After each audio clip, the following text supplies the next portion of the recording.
شلونك شيف شامي؟ اهلا بالغالي. الله يسعده معلم. حبيب القلب. معلمي بدنا سندويشه شاورما دجاج، ابشر.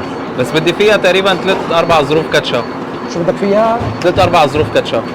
يا حبيبي ايه تكرم عيونك على راسي. خلي لي اياك يا رب. بدنا بدنا نجربها مع كاتشب. 4-5 ظروف الكاتشب؟ ايه 3-4 ايه ظروفك ايه على راسك. خلي لي اياك يا رب. مو تكرم عينك. مرة تومية ومخلل بس، ومرة بده 4 ظروف كاتشب. أنا زلمة هون موجود مشان شوف احتياجات الزبون ولبي له إياها بالحرف. هي ظرف، وهي 2، وهي 3، وهي 4. مو تكرم عينك. ها هو قال لي ظروف الكاتشب. وهي لدعم وهي لفة.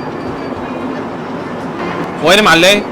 جاهز يا معلم، عم بستناك. انت اختفيت، شو اعمل لك؟ رحت لفيت لي لفه وجهي. هيك يا معلم وحياة شاورما حطيت لك عليها 4 زوفة كاتشب. ماشي قلبي؟ 4؟ ايه تفضل. سلمها. تكرم عينك. بس سميكه ما شاء الله. شو ها؟ ايه على كيفك معلم شو هذا؟ كانه فيها ظروفه. معلم. مو انت قلت لي حط لي 4 زوفة كاتشب؟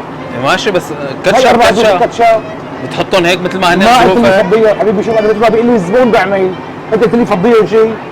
لا ما قلت لك، بس قلت لك المتابعين ظروفه بدون بتحط ظروفه. قلت لي فضيه. لا اخي انا ما دخلني يعني ما معلم بصير بتروح هذا هلا على الحكي. الكاشير. هلا بشوف انا بتعطس المتابعين هن اللي بيقرروا اذا انت غلط ولا انا غلط. ما معلم ماشي. بتروح على الكاشير بتعطس حق سندويشة شاورما وانا ما دخل لي. قلت لي فضيه. ماشي هلا انا بشوف المتابعين هن يتصرفوا شوفي معك. ما بدك، انا ما ماشي. دخل.